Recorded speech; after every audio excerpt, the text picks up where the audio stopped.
නැතවිච්ච කෙනත් එන්න ඕනේ. එතකොට තමයි රැළ සම්පූර්ණ වෙන්නේ. ඒ වගේම ඒ නැති වුණ කෙනාට වටිනාකමක් දුන්නා. අද ඔබ මම ස්වාමින් වහන්සේගේ රැළෙන් ඉවත් වෙලා නම් ඔබව මාව ස්වාමින් වහන්සේ සොයනවා. වටිනාකමක් දෙනවා. ඔබව තමයි ස්වාමින් වහන්සේ හොයන එකම කෙනා. ඒ නිසා ඔබ රැළෙන් ඉවත් වෙච්ච කෙනෙක් නම්, ඔබ ධර්මිෂ්ඨකමෙන් ඉවත් වෙච්ච කෙනෙක් නම්, ඔබ පාපයෙන් යුතුව සිටින කෙනෙක් නම්, ඔබට ස්වාමින් වහන්සේගේ කරුණාව ඔබ තුල නොමැතිව ඔබ සිටින කෙනෙක් කියලා ඔබට හැඟෙන කෙනෙක් නම් මම ඔබට මේ වෙලාවේ ප්‍රකාශ කරනවා ස්වාමින් වහන්සේගේ වචනය තුලින් උන්වහන්සේ කියනවා මම තමයි ස්වාමින් වහන්සේ, මම තමයි යහපත් බැටළු වෙන්නේලා කියලා.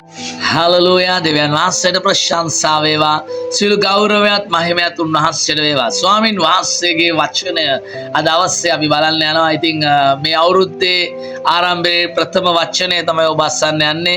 ඉතින් ස්වාමින් වහන්සේ හදවතට කතා කළා වූ වචනයකින් තමයි ඔබට අද දවසේ ආරම්භ කරන්න යන්නේ. මේ වර්ෂය පුරාවට ඔබ සමග ඉන්න යනවා. ඔබට වචනය ගෙන්න යනවා. සුභාරංචි ප්‍රකාශ කරන්න යනවා. ඔබට වචනය ගැන පැහැදිලි කිරීමක්, එළිදරව්වක් දෙන්න යනවා. ඔබ වෙනුවෙන් යාඥා කරන්න යනවා. මේ වර්ෂය පුරාවට මේ වර්ෂය ආලෝකයේ වර්ෂයක් බැවින් මගේ ජීවිතයට සහ ඔබේ ජීවිතයට මම ප්‍රකාශ කරනවා ජේසුස් වහන්සේගේ නාමයෙන් මේ වර්ෂය ඔබ අත්පත් කරගන්න යනවා. ඔබට අවශ්‍ය කරන සියලුම දේවල්. ඒ නිසා මේ වර්ෂය ඔබට ප්‍රථමයෙන් මම කියන්න කැමති කාරණාව තමයි ඔබ ප්‍රකාශ කරන්න. ඔබ කරන ප්‍රකාශනය ඉතා වැදගත්. ඒ නිසා දවසේ ඔබට කතා කරන්න යන බයිබල් පදය ඔබ ප්‍රකාශ කරන්න. ඔබ ප්‍රකාශ කරන වාරයක් පාසා ඒක ඔබේ ජීවිතයට ලං වෙන්න යනවා. ඔබේ අත්පත් කරගන්න යනවා. ඔබට නොපෙනෙන අන්ධකාර බල, ඔබට කරපු ශාප, ඔබට තියෙනා වූ පාරම්පරික දෝෂ වේවා, ඒ රෝග වේවා, ඒවා නිදහස් වෙන්න යනවා.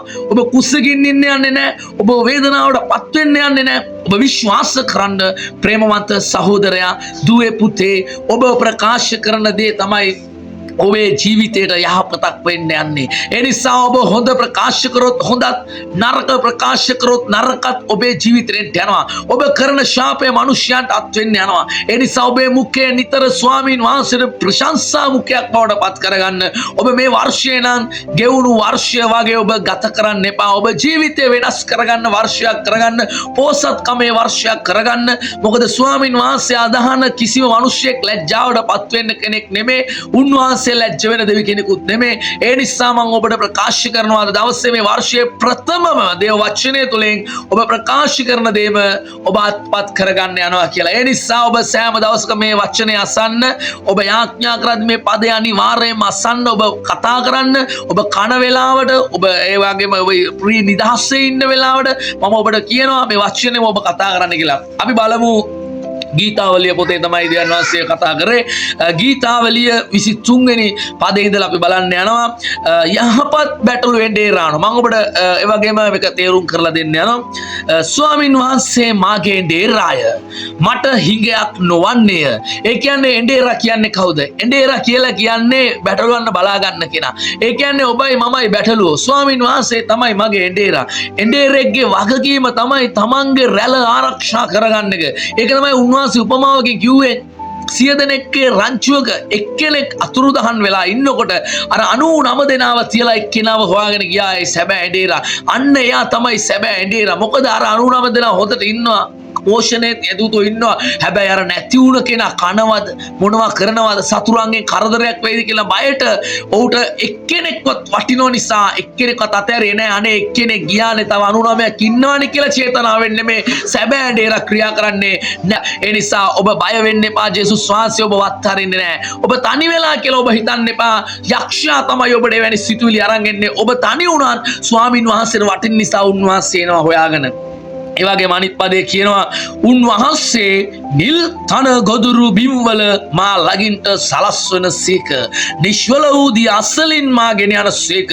ඒ කියන්නේ ඔබට කිසි හිඟයක් වෙන්න දෙන්නේ නැහැ.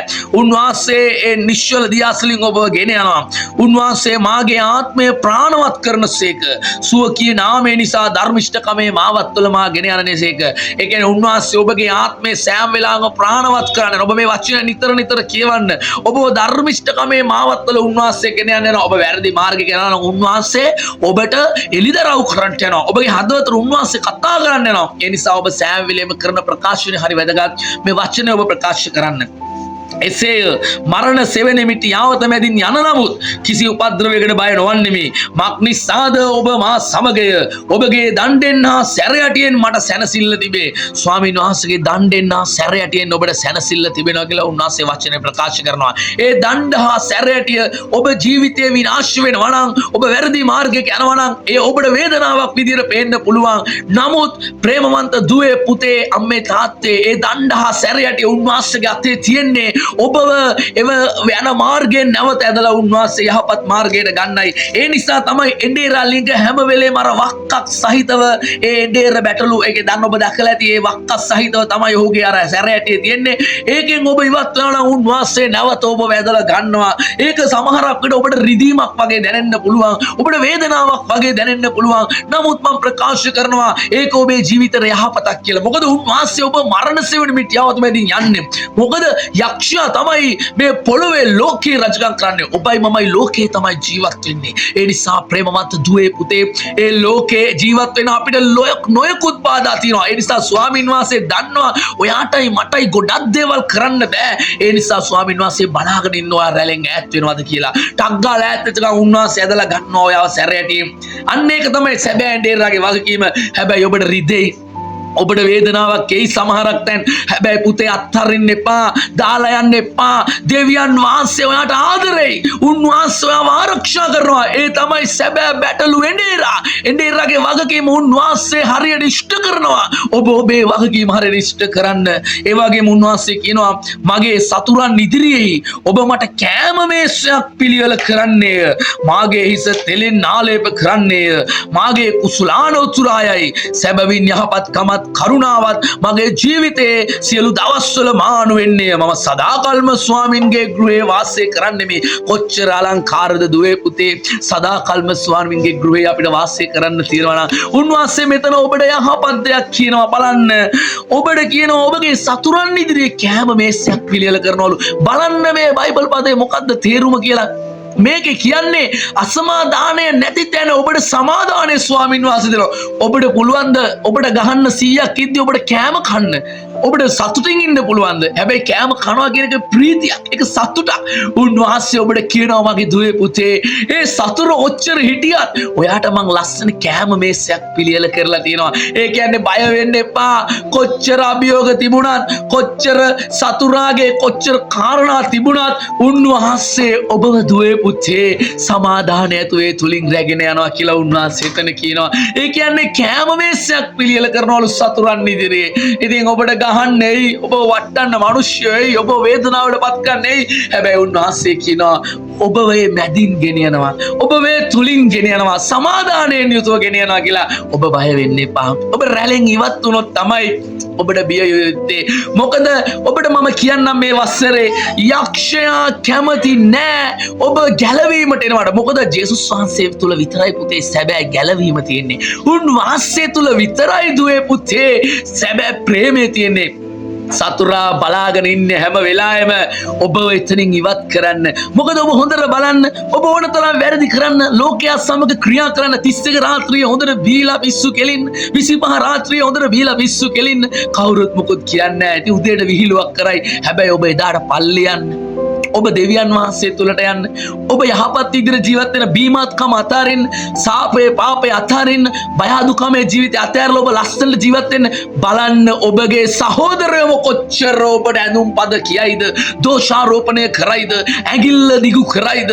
අන්න ඒක තමයි ලෝකේ සතුරාගේ ක්‍රමය. ඔබ හොඳ දේ කරොත්, ඔබ දෙවියන් වහන්සේ තුලට ගියොත් විතරයි ගැලවෙන්න පුළුවන්කම දන්නවා. යක්ෂයා බයයි දුවේ පුතේ. ඔබ අසු වෙන්න එපා යක්ෂයාගේ කාරණාවට. ගීතාවලිය 23 ඔබ නිතර කියවන්න. ඔබ කෑම කද්දි, ඔබ රැකියාව කරද්දි, ඔබ ජීවසේ ඉති ඔබ මේක කියවන්න. මේක තමයි ඔබගේ ජීවිතේ ගැලවීම. ඔබ පල්ලේ යෑම නෙමෙයි. ඔබගේ ජීවිතේ ගැලවීම ඔබගේ දේව දාසියා තුල නෙමෙයි. ඔබගේ ජීවිතේ ගැලවීම තියෙන ස්වාමීන් වහන්සේගේ සත්‍ය වූ වචනය තුලයි. එතන තමයි ඔබේ ජීවිතේට සුවයන්නේ, සැනසීමෙන්නේ, සමාදානෙන්නේ. ඔබ මේක අත්හැරියොත් නම් ඔබට ජීවිතේ විනාශය තමයි එන්නේ. ඒ නිසා මම මුකේ ප්‍රකාශ කරන්නේ නැහැ. ඒක ඔබට ආශිර්වාදම් වේවා. ඔබට යහපතම වේවා. මේ වසරේ ආරම්භය මම ඔබට ප්‍රකාශ කරනවා ජේසුස් වහන්සේගේ නාමයෙන්. ඔබ ගීතාවලිය 23 ඔබ නිතර ප්‍රකාශ කරන මේ වචනය අසන වාරයක් පාසා ස්වාමීන් වහන්සේ ඔබ නුඹේ ඩේරා බව ඔබට සියයට එන්න යනවා. ඔබ තනි වෙන්නේ නැහැ. රැළේ කොන් වෙන්නේ නැහැ. විනාශ වෙන්නේ නැහැ. දුවේ පුතේ, ආදරණීය දුවේ පුතේ, ඔබ ආශිර්වාදයි මේ වර්ෂයේ. මම ඔබට ප්‍රකාශ කරන්න මේ වර්ෂයේ පටන් ගැනීමේ සිට අවසානය දක්වාම ඔබට අවශ්‍ය කරන සියලු දේ උන්වහන්සේ සෞදානම් කරලා ඉවරයි. උන්වහන්සේ වචනේ කියනවා නුඹට මම සියල්ල දීලා ඉවරයි.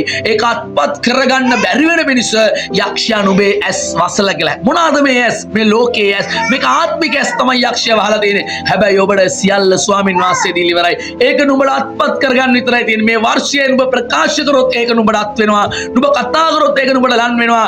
බීතිය නුඹට එන්න යන්නේ නැහැ. අන්ධකාරය නුඹට එන්න යන්නේ නැහැ. නුඹේ ජීවිතය ආලෝක වෙන්න යනවා. උන්වහන්සේ කිව්වා ලෝකේ ආලෝකය මමයි. නුඹලා අන්ධකාරයේ නොහැසිරෙන පිණිස මම නුඹලා සමග සිටිනවා කියලා. ඒ නිසා ප්‍රේමවන්ත සහෝදරයා ජේසුස් වහන්සේවත් එක්ක ඉන්නවා නම් ඔය අන්ධකාරයේ හැසිරෙන්න අවශ්‍ය නැහැ. ඔයාගේ ජීවිතේ විනාශ වෙන්න යන්නේ නැහැ. නුඹ ප්‍රීතියෙන් ඉන්න යනවා. සමාදානයෙන් ඉන්නවා. මේ වර්ෂයේවත් අනේ දුවේ පුතේ එක වචනයක් හරි බයිබල් පදයක් හරි කියවන්න. කරුණා කරලා මම ඔබේ බැගෑපත් වෙල්ලනවා. උන්වහන්සේ කියනවා මට ආඥා කරන්න.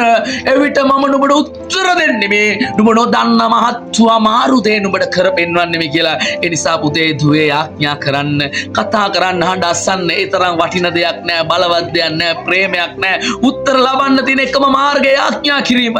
දේව වචනේ කියවීම. නැත්තම් පල්ලි හාස්කම් නෙමෙයි. දේවගැතිතුමාගේ හාස්කම් නෙමෙයි. ඒක යහපත්, ඒක ඔබේ ජීවිතේ උන්වහන්සේ දෙන කරුණාව. දේවගැතිතුමා ඔබට දුන්න ආශිර්වාදය. ඔබ යාළව ආරක්ෂා කරගන්න, සභාව ආරක්ෂා කරගන්න. ඒ තුල ඉඳිමින් ඔබේ ජීවිතේ ගොඩනගා ගන්න. සභාව ආශිර්වාද වෙයි, පෝෂණය වෙයි. හැබැයි ඔබ විතරක් එක තැන දුගියේ දුප්පත් වේදනාවෙන් ඉන්න බෑ. මොකද දෙවියන් වහන්සේ ඔක්කොම එකලෙස ප්‍රේම කරේ. ඔක්කොම වෙනුවෙන් කුරුසිපත් උනේ. ඔක්කොම වෙනුවෙන් යක්ෂයා පරාජය කරේ. ඒ නිසා ප්‍රේමවත් සහෝදරනේ ඔබ ගැන බය අදුකමෙන් ඉන්න එපා. අඩුවට ගන්න එපා. ඔබ උදෑසන නැගිට ගම ස්වාමින් වහන්සේට කියන්න ආදරණීය දෙවියනේ මේ ජීවිතය නිසා ස්තුති. මේ වර්ෂය නිසා ස්තුති. අද දවස නිසා ස්තුති. ස්තුති කිරීමේ හදවතකින් පටන් ගන්න. ස්තුති කරන්න, ප්‍රශංසා කරන්න, නමස්කාර කරන්න. මට හුස්ම ගන්න දුන්නු කරුණාව ගැන ස්තුති කරන්න ජේසුස් වහන්සේගේ නාමයෙන්. ඔබ යාඥා කරන කල මා ගැනද යාඥා කරන්න මේ වර්ෂයේ. මොකද මේ වර්ෂයේ ලොකු බලාපොරොත්තුවක් තියෙනවා. දේශයන් අතරට, මනුෂ්‍යයන් අතරට යන්න යනවා. ඔවුන්ගේ ජීවිත තව තවත් ආශිර්වාද වෙන පිණිස ඒ යහපත ඔවුන් වෙනුවෙන් කරන්න යනවා. සුභාරංචි රැගෙන යනවා. ඔබට පුළුවන් අපත් සමග එකතු වෙන්න. ඔබ පැසේජ් එකක් දාන්න. ඔබේ ජීවිතය ඔබ දුකෙන් ඉන්නවා නම්, වේදනාවෙන් ඉන්නවා නම්, ප්‍රශ්නෙන් ඉන්නවා නම්, ගැටලුවෙන් ඉන්නවා නම් ඔබට පුළුවන් මැසේජ් එකක් දාන්න. අපි ඔබ සම්බන්ධ කරගන්න යනවා. මොකද අපිට නම් කරන්න පුළුවන් කිසි දෙයක් නැහැ දුවේ පුතේ. ඔබට පුළුවන්, මම රට පුළුවන් ඔබ වෙනුවෙන් මේ වචනය තුලින් ඔබට යමක් පැහැදිලි කරන්න. උන්වහන්සේ ඔබ වෙනස් කරන්න යනවා. මම නෙමෙයි ඔබ වෙනස් කරන්න යන්නේ. මම නෙමෙයි ඔබට ආශිර්වාද කරන්න යන්නේ. මට තියෙන්නේ ප්‍රකාශ කිරීම පමණයි. ඒක ඔබ ආමෙන් කියලා අත්පත් කරගත්තොත් ඒක ඔබේ ජීවිතේ වෙනවා. ඒ නිසා මම කිව්වා ඔබ ප්‍රකාශ කරන්න. ඔබ කතා කරන දේව ගැතිවරු ඒ කතා කරද්දී වචනය කතා කරද්දී ඔබ ආමෙන් කියලා අත්පත් කරගන්න. ඒකයි ඔබේ ජීවිතේ එන්න යන්නේ. මේ වර්ෂය ආලෝකයේ වර්ෂයයි. ඔබ අත්පත් කරගන්න. ඔබ ප්‍රකාශ කරන්න. ඒක නුඹ කරා එන්න යනවා. ගීතාවලිය 23 ඔබ අනිවාර්යෙන් නෝරදවාම කියවන්න. ඒක නුඹේ ජීවිතන ආශිර්වාදයක් වෙනවා. ස්වාමින් වහන්සේ ඔයාගේ මගෙත් එඬේරා අපිට කිසි හිඟයක් වෙන්න යන්නේ නැහැ. නිල්තන ගොදුරු බිම්මත ඔයයි මායි ළඟින්නම යනවා. නුඹට මට ස්වාමින් වහන්සේ සතුරා දිසේ කෑම මේසයක් පිළියෙල කරනවා. ස්වාමින් වහන්සේ නුඹට මට සමාදානයක් ආශිර්වාදයක් දීලා තියෙනවා. මේ වර්ෂයේ ඔබ ආශිර්වාදයි. නුඹ රැකගන්නේ ස්වාමින් වහන්සේ, මිනිස්සෙක් නෙමෙයි. ඒ නිසා මිනිස්සයා උසස් කරන්න එපා. හැම වෙලේම දෙවියන් වහන්සේ උසස් කරලා බලන්න දුවේ පුතේ. වංචාවෙන්, හොරකමෙන්, ශාපයෙන් මිදෙන්න, පාපයෙන්, වහල්කමින් ගැලවෙන්න දෙවියන් වහන්සේ වඩා ආදරේ. උන්වහන්සේත් එක්ක ඉන්න, පසුතැවිලි වෙන්න, සෑම උදෑසනම පසුතැවිලි වෙන්න, ස්තුති කරන්න. ඔබ වර දවස් අවසානයේ ආශිර්වාද වෙනවා. මේ වර්ෂය ඔබට ආශිර්වාදයි ජේසුගේ නාමයෙන්. ජේසු පිටයි සෑමගෙන්ටම ඔබට දෙවි පිටයි ආශිර්වාද වේවා.